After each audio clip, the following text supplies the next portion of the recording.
Hello and welcome to the 2015 Portland, Oregon Regional Championship. My name is Kenny Wisdom here for you from On the Bubble, brought to you by Top Cut Central, and we are going to see quite the round one matchup. We have Jacob Van Wagner, who won this tournament last year with his innovative Ho-Oh EX deck, Ho-Oh EX, Genesect, Frisian, Terrakion, and a whole bunch of things. I'm going to assume he's playing something a little bit different this year. Ho-Oh EX is no longer legal. And on your left, we have Logan Ellis, who has mulliganed twice now. Looks like there's some friendly banter going on between the competitors. I can see them from my vantage point. So this event just started. We have 8 rounds today, I believe. I'll double check that. And then we will have the top 8 tomorrow, starting at 9:30 a.m. Pacific time. One of the things I'm trying to do with this event is to have as much non-game content as possible. So in between rounds, interviews with winners, maybe deck profiles if we have the time. So please let me know in the chat or on Twitter or Facebook or whatever you'd like, what you'd like to see. I really want to maximize the amount of time that the stream is actually live and minimize the downtime. I know sometimes there's there can be a lot of downtime if a game finishes in 15 minutes and then we move on to the next one.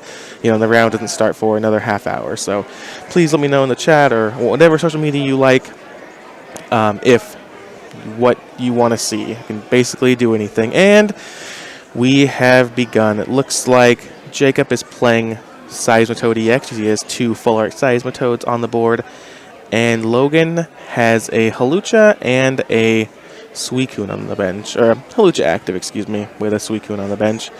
Right off the bat, that tells me that Logan is probably on Donphan. I think I saw fighting in his hand too. I didn't quite see the hands he was mulliganing, and I was messing with some settings, but that's what I got. That's what I'm thinking. That's what Jacob has to be thinking. A big important part of Pokemon in general and this format, I think, is kind of identifying what your opponent is on. Because, for instance, on Jacob's side of the board, he has 2 Seismitoads, and you see he just searched for a Pokemon as well. But let's pretend that he didn't go ahead and get that Swirlix. If you're Logan, you're thinking, what is he playing? You don't actually know. You know he's playing Seismitoad, and because he has 2 of them, you know he's playing a heavy, dedicated Seismitoad build. But he could have Eviltal in the deck, he could have Manectric, he could have Eviltals, he could have anything in the format, essentially. Anything that can sacrifice a few energy slots for some double colorless. And I think, although with the amount of searching and drawing in Pokemon, maybe you're going to learn it by turn 2 or 3, but I think it's important to kind of identify what your opponent is actually playing and what they can have.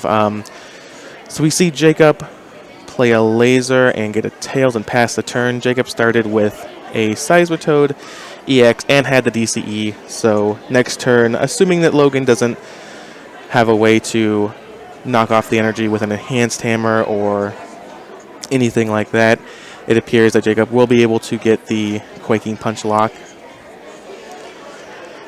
which is very, very powerful, especially against these Donphan decks. Some could say that the Quaking Punch lock is the most powerful kind of combination to win, the most powerful strategy to win the game. I mean, you make it so your opponent essentially can't play 20 of the cards in their deck. And especially versus this Donphan deck, they have robo substitutes. They have a lot of tools they want to use. They have a lot of them play hammers of some variety. You see an Enhanced Hammer right there. And so if Jacob can successfully get the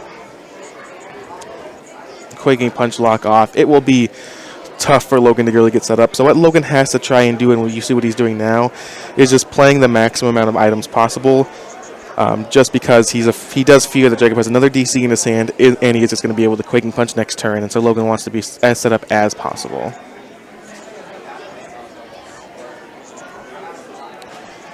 And it looks like a jamming net on the... Oh, no. We see a Crushing Hammer get Tails for Jacob, but he does have the double colorless, and now he's going to go ahead and play an N.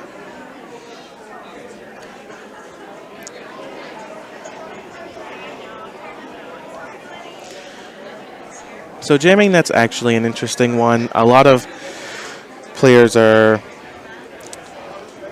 have been shifting towards Headringer because it makes the Seismitoad have to pay 1 more for their attack, which, as we see now, if Jacob could not successfully get off a Quaking Punch here if that had been a Headringer instead of a Jamming Net. But what the Jamming Net does do is prevent the Seismitoad from really dealing any damage. He cannot deal any damage at all to the Suicune.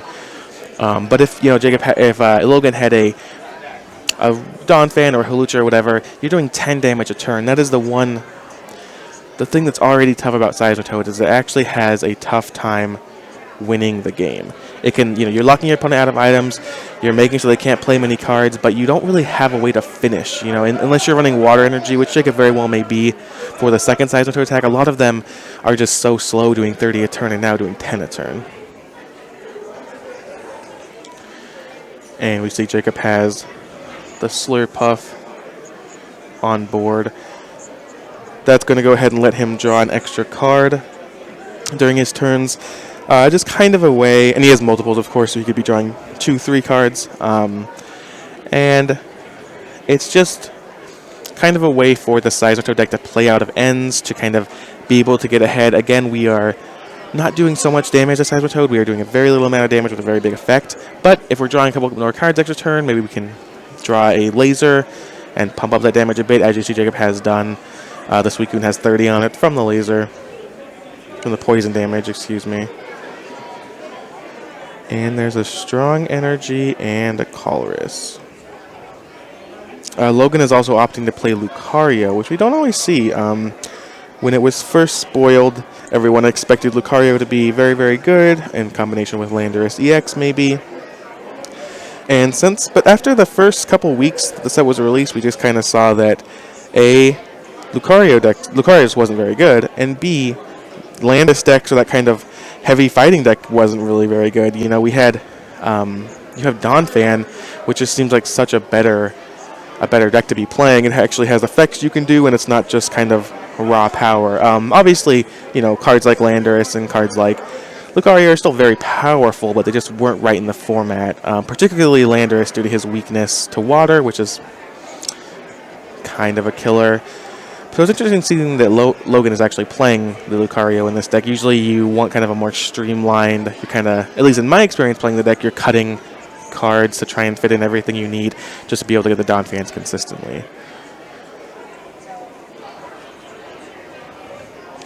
Jacob Van Wagner activates the Slurpuff effect.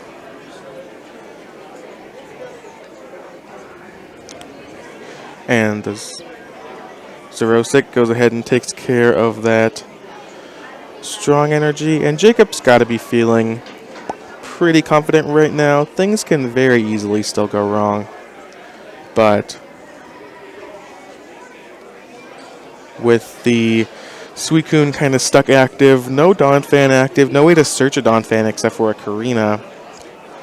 The full lock up. There's a DCE on that Phanpy.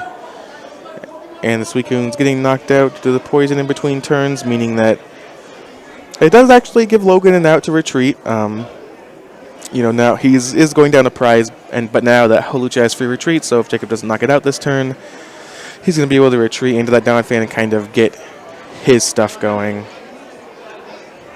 And that, can be difficult for a Seismitoad deck to deal with. And there's a Headringer on the Lucario.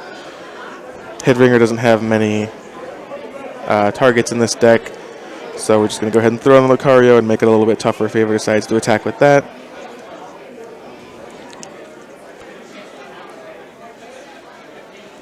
These rounds are going to be best 2 of 3.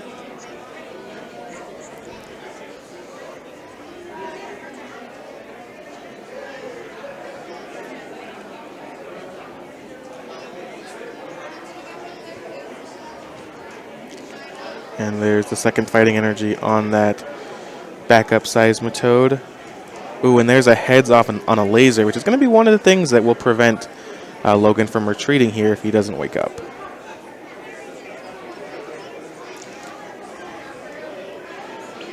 And that is a tail, so he will not be waking up, which is going to just give Jacob another prize.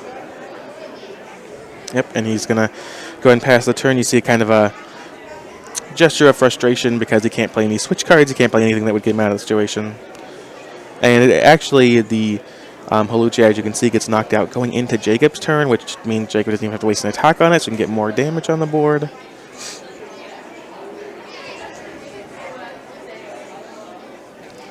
Very nice place to be.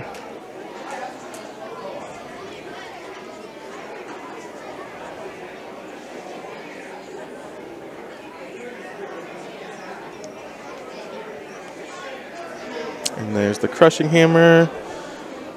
And the heads chipping away at the fighting energy. I think there are some spots where players who maybe aren't as experienced might want to take the double colorless there, but Jacob realizes that the fighting energy is the only kind of out that Logan has. It's the only thing that actually lets him attack, and so rather than getting rid of provides more energy, he's getting rid of the actual colored energy that Logan needs. Logan is much more reliant on the colored energy. And there's a Lysander to bring up a Slurpuff. The Slurpuff does have a 1 retreat cost and just a pass.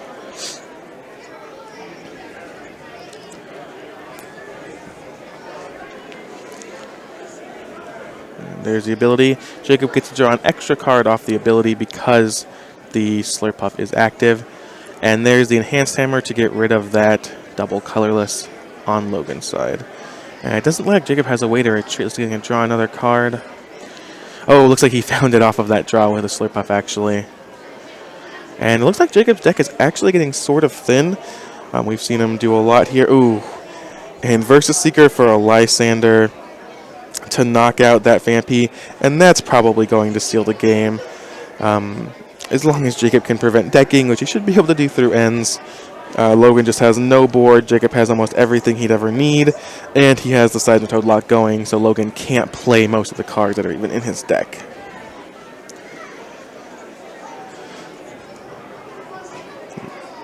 Looks like Jacob has about 5 or 6 cards left.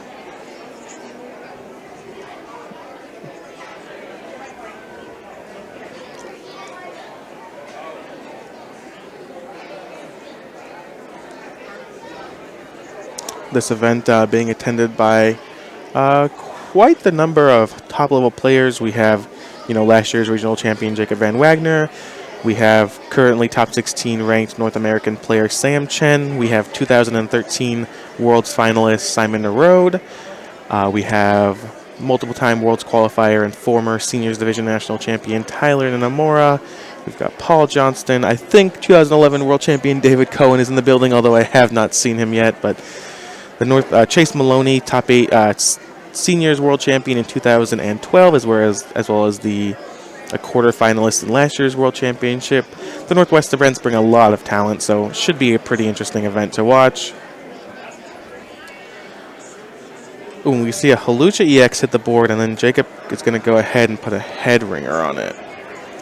So Logan's deck is actually pretty unique. We usually don't see the Lucario, like we said. We never see the Hawlucha, and it's maybe an innovation that he's making, maybe something his testing group has stumbled upon, but I do wonder how much it's been hurting him here, because like I said, with the Donphan decks, in my experience, you're trying to fit so much. You need to fit the Fampies, the Donphans, all the tools, all of the safeguarders, the Robo-Subs, etc., that it can sometimes be difficult to fit everything you need, so I wonder what he is sacrificing to have all of the extra cards. And you see Jacob plays the Lysander's trump card there. And is that, we said before that the decking was going to be one of the things that could maybe hurt Jacob, but of course he had the Lysander's trump card, and now that's eliminated. I'm not sure what Logan can really do to make a comeback here.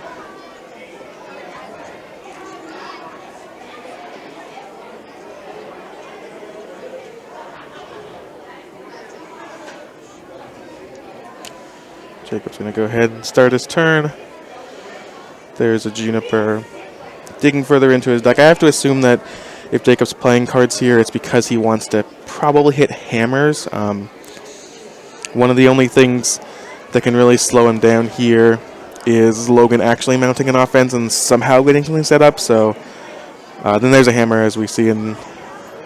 Ooh, and that is a head. So Jacob's just trying to play as cautiously as he can and just trying to eliminate any way that Logan can win this game.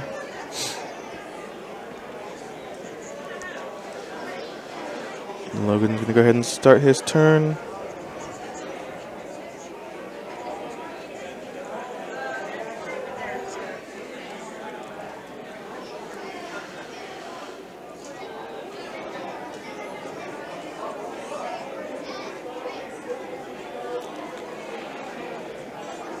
Yeah, not quite sure what Logan can really do here. And just ships the turn back to Jacob.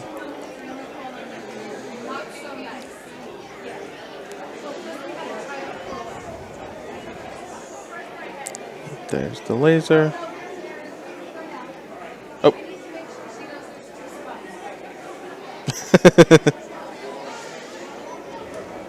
And it is a tails, but that's not super relevant to Jacob. Logan is still pretty far away from actually attacking with that Halucha. He just wanted to add the extra damage, which he has done.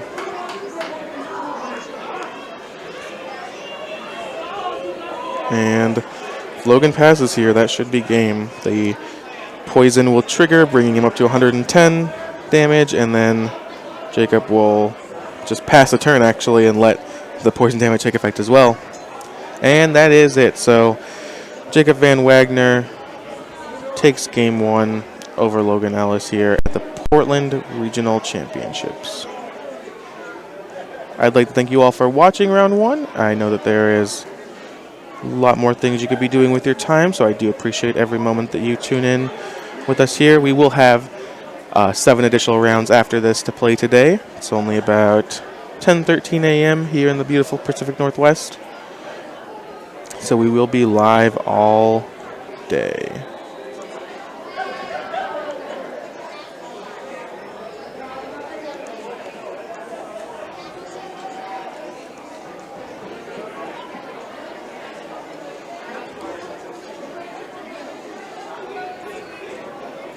Players shuffling up for game 2.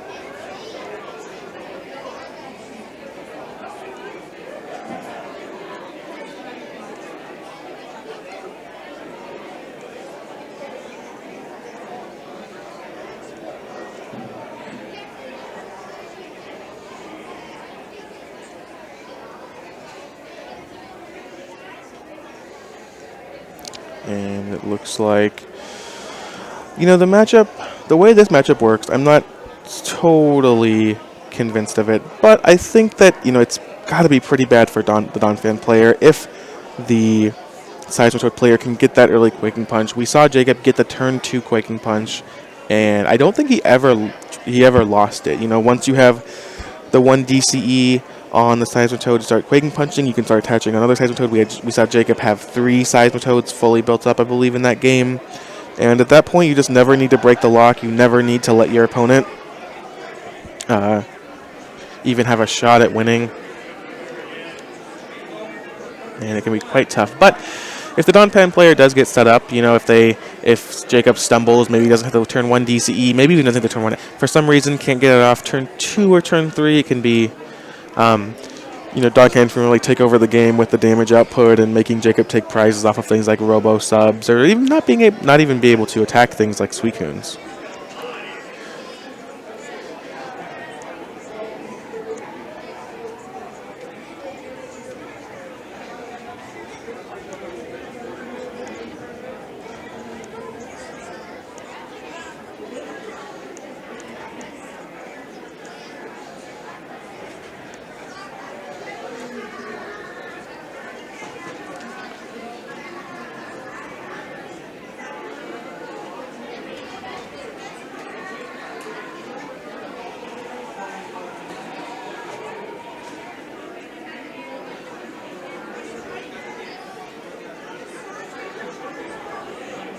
Live streaming the game. Which on what you live stream?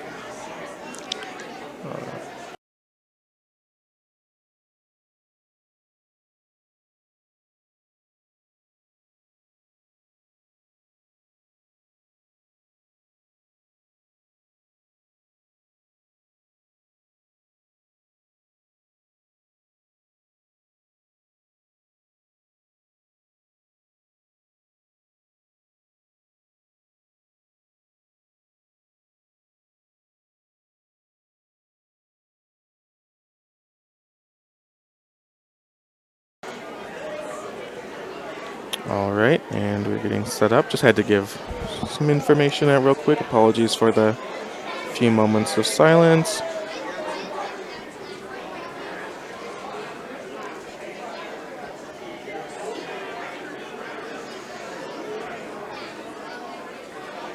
Oh, Jacob dropping his cards a bit, quickly recovering.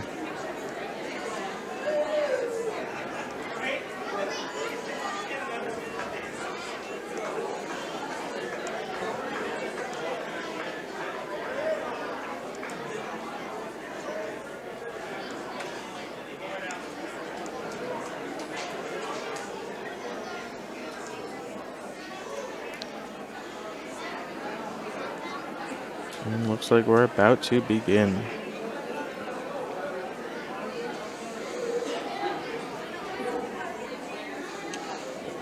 Logan starting with the Lucario. Logan actually opting for Jacob to go first. That's a strategy I've seen implemented.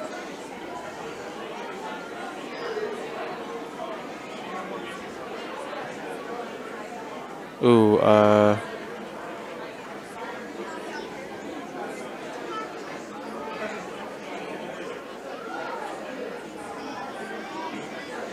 not sure what happened there, but as I was saying, it's a strategy I've seen implemented before, wherein the player who lost game one will opt to go second, so that they have a turn of being able to play items, and the Seismitoad can't get the Quaking Punch off on turn one.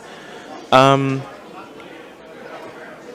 not actually sure if I like that strategy. I think that going first is always better, pretty much. You know, for instance, if Logan went first this turn, he would have all the same advantages that he is going to have, except for he would have an extra card drawn. He would, yes, Jacob can start his turn off by getting the double colorless, but now he's and the Quaking Punch, but now he's letting Jacob basically guarantee it. Because Jacob already is attached an energy here. We do know that Logan plays hammers. I'm not sure if we saw any crushing hammers in that first game, but we definitely saw enhanced. But because Jacob is attached to basic energy here, Logan's going to get a turn of playing items, and then Jacob can attach the second basic and Quaking Punch. It's basically just like it was if Logan opted to go first, except for Jacob actually gets to do more things. There's a head ringer on the Lucario EX.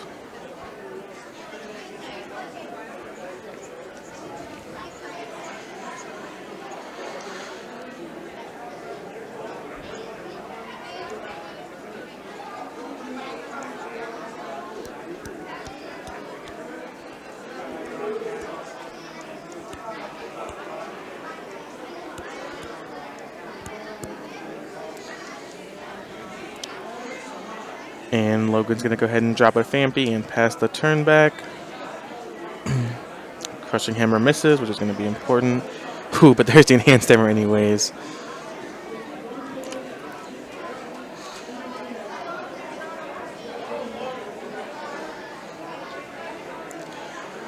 Jacob drops a Swirlix, and there's an Hypnotoxic Laser.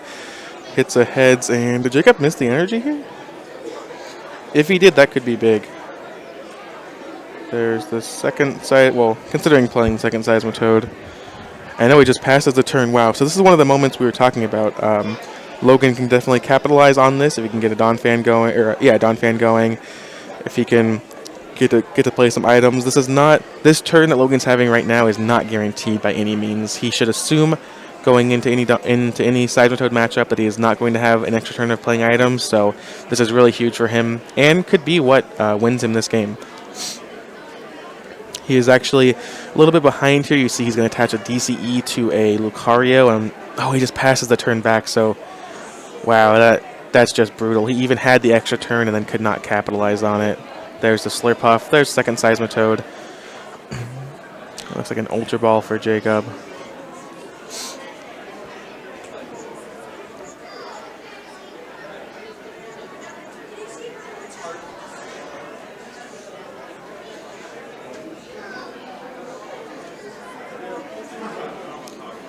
Jacob is up a game, so this, if you're just joining us, Jacob is up a game, so this will be possibly the deciding game of the match.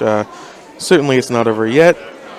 We have a long way to go, but Logan is against on the back foot, and that's never a good place to be. There's a whole bunch of items. Jacob missed the energy again. No, I don't think... oh, goodness. Yep, he's going to go ahead and pass the turn back, and now Logan getting another turn of being able to play items. Jacob is just handing Logan so many opportunities, but I'm not sure if Logan's going to be able to capitalize on it.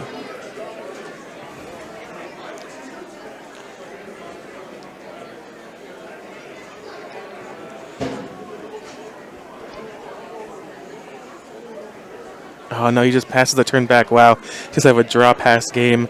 Jacob is going to be drawing 2 extra cards a turn now, so hopefully he can get something going before too long. Just searching out a third Seismitoad. Trying to thin his deck out a bit.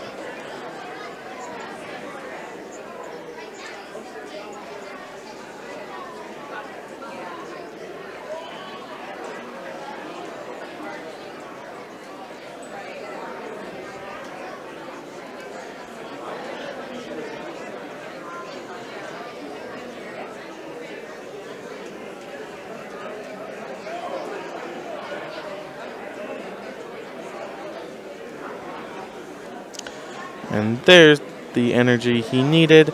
There's the Enhanced Hammer just for good measure. And the Burbank City Gym going to go ahead and take his 2 extra draws.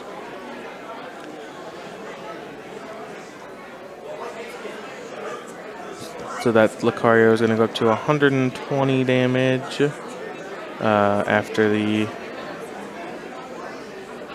poison takes effect. Yes, okay. So just making sure both players are on the same page there.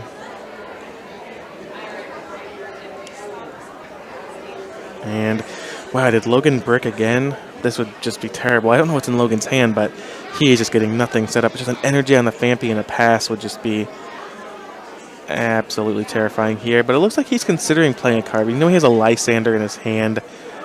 Looks like he has 2 actually. And Lysander's up that Seismitoad. That is one of the weaknesses of the deck. Oh, and now he's just choosing to Mega Evolve. The Lucario will maintain that 120 damage, but the special condition will be removed.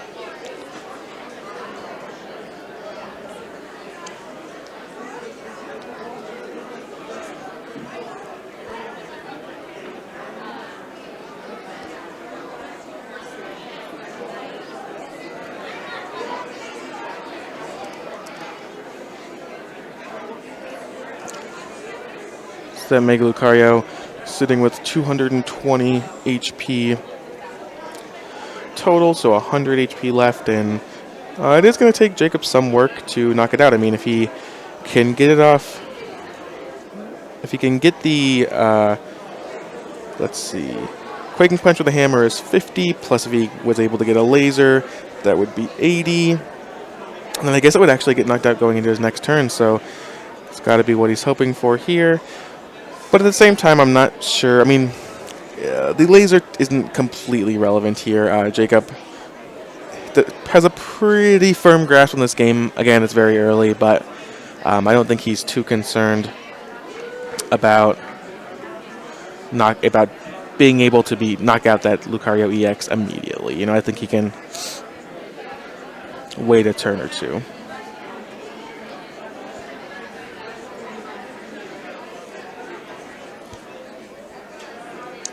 Jacob taking a quick scan of the discard pile.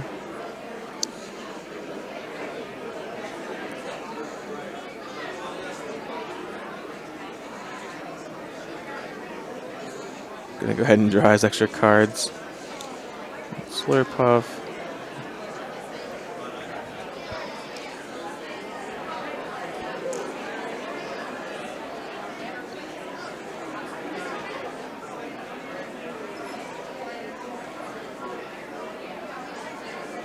And there's the knockout. So Logan has the potential. He has one more draw step. Has potential to get him out of this spot. I think he has another Lysander in hand. His draw step is a megaphone that he cannot play due to the Quaking Punch effect, of course. And he's going to go ahead and pass the turn, and Jacob Van Wagner will attack with Quaking Punch. Due to the weakness on Fampy, Jacob Van Wagner will take the game and the match. Jacob Van Wagner, last year's regional champion, has advanced to 1-0 here. Still has a bit more work to do to make the top 8 and have a shot at winning again, but who knows what can happen. I'm going to go grab Jacob for an interview real quick. We're going to talk about his deck a little bit, talk about his hopes for this regionals, and I'll be right back.